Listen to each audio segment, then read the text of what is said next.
ഈ മീനിന് വരാലെന്നാണോ ബ്രാലെന്നാണോ പറയുന്നതെന്ന് എനിക്കറിയില്ല. രണ്ടും ഒന്നാണോ എന്നും എനിക്കറിയില്ല. ഇവിടെയൊക്കെ ഞങ്ങൾ വിളിക്കുന്നത് വരാലെന്നാണ്. ഇവിടെ അടുത്തൊരു ചേട്ടൻ കുളം വെട്ടിച്ചപ്പോൾ അവിടെ നിന്ന് കിട്ടിയതാ ഫ്രഷ് വരാല്. അത് ചെറുതായിട്ട് നുറുക്കി മാറ്റിവെച്ചു.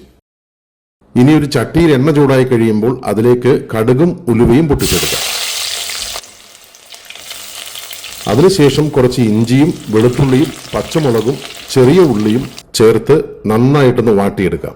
നന്നായി വാടി വന്നു കഴിയുമ്പോൾ അതിലേക്ക് മഞ്ഞൾപ്പൊടി, മല്ലിപ്പൊടി, കാശ്മീരി ചില്ലി പൗഡർ, ഈ പച്ചമുളക് നമ്മൾ കൂടുതലിട്ടത് കാരണമാണ് കാശ്മീരി ചില്ലി പൗഡർ ഇടുന്നത്.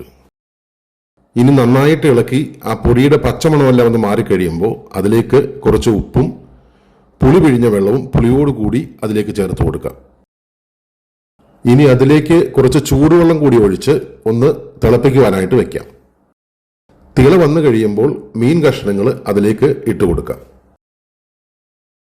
ഇനി അടച്ചു വെച്ച് ഒരു 15-20 മിനിറ്റ് ഒന്ന് വേവിച്ചെടുത്താൽ നമ്മുടെ കറി ഓക്കെ ആയി. അപ്പൊ കൊച്ചു പറഞ്ഞു കുറച്ച് കപ്പയും കൂടെ കിട്ടിയിരുന്നെങ്കിൽ ഈ മീൻകറി കൂട്ടി കഴിക്കാമായിരുന്നു എന്ന്.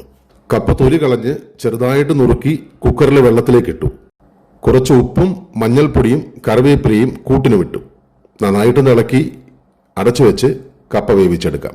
ഇനി ഒരു പാത്രത്തിൽ എണ്ണ ചൂടാക്കി അതിലേക്ക് കടുകിട്ട് പൊട്ടിച്ച് ചെറിയ ഉള്ളിയും വെളുത്തുള്ളിയും ചതച്ചത് അതിലേക്ക് ചേർത്ത് കൊടുത്ത് കുറച്ച് കറിവേപ്പിലയും ചില്ലി ഫ്ലേക്സും ചേർത്ത് നന്നായിട്ട് ഒന്ന് ഇളക്കി നമ്മുടെ കപ്പ അതിലേക്ക് ചേർത്ത് കൊടുക്കാം. ഇനി നന്നായിട്ട് ഇളക്കിയെടുത്താൽ നമ്മുടെ കപ്പപ്പുഴുക്ക് റെഡി ആയിട്ടുണ്ട്.